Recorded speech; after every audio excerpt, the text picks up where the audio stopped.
Hi, I'm Jennifer, certified English teacher and communications expert.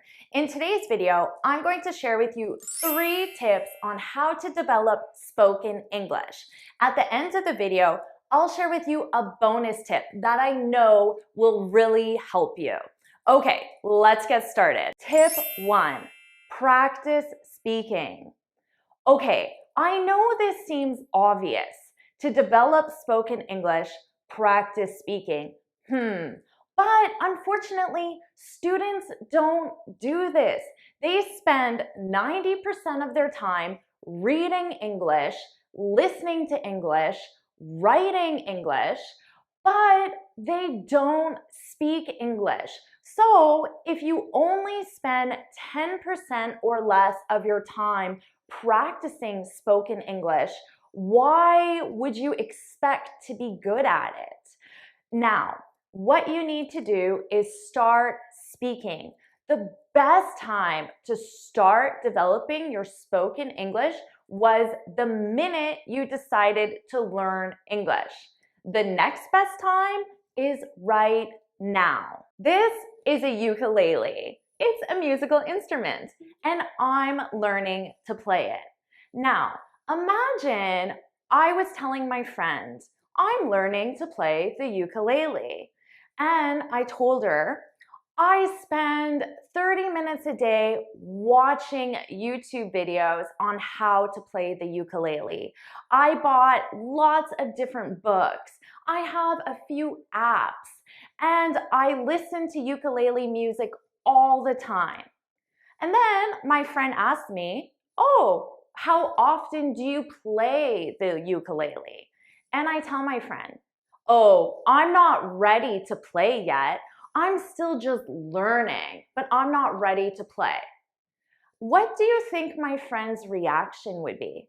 I imagine she would start laughing, or she would be extremely confused, because in reality, I will not learn to play the ukulele unless I play the ukulele.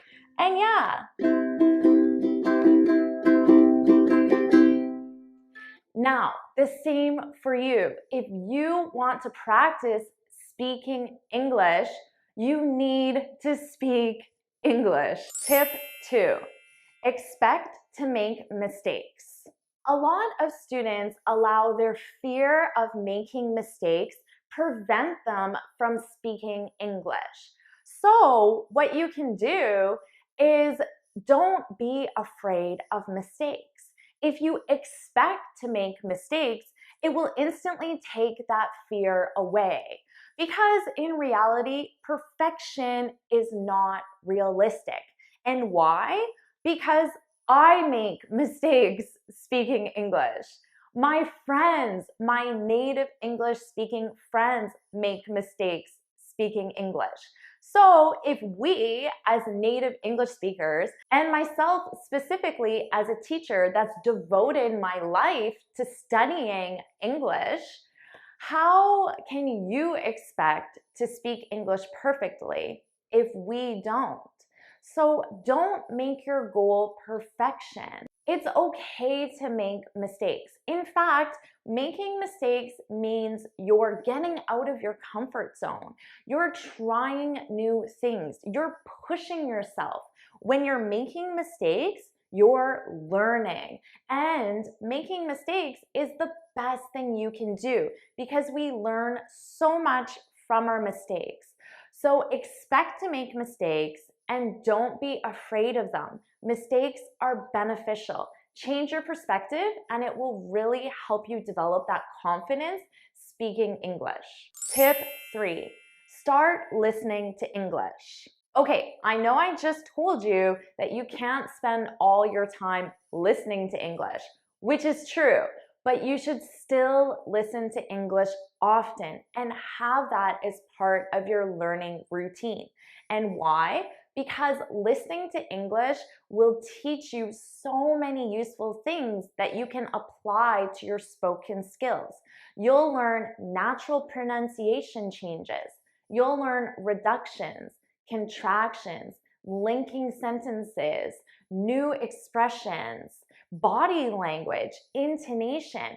But you'll learn all of these things naturally, subconsciously, because as you're watching TV, your brain is processing the information. Your brain is learning pronunciation, expressions, and you don't even realize it. You're just enjoying the TV program. But the key here is to listen to natural English. So here's a great way to do it. Just join my Facebook page. Every single day, I go live and I speak to you naturally, and I explain the expressions I'm using as well. So every single day, you can be exposed to natural English, but in very small portions, so it's manageable. It's not overwhelming like watching a 2-hour movie. It's just watching a 4-minute video. Bonus tip: become a great listener. Now, if you want to develop spoken English, it means you're going to be having a conversation with someone. But speaking is only half of the conversation. The other half of the conversation is listening. And when you listen, you'll know what to say next. Because in that conversation, you should be tailoring your message, what you're communicating, based on what you're hearing. And if you're not a confident listener, if you're still making mistakes listening, you won't know how to respond. You won't know what to say. So if you are confident listening and you know exactly what question you're being asked or what topic is being discussed, then you're already one step closer to being able to participate in the conversation and speak in the conversation as well. So now you have 4 easy things you can do to develop your spoken English. First, practice speaking all the time and expect to make mistakes. Focus on your listening skills and become a great listener. All right, now let me know in the comments, what's one thing that you're going to do to develop your spoken English? I'd love to hear about it. If you found this video useful, please hit the like button, share it with your friends, and of course, subscribe. Thank you so much for watching, and until next week, happy studying.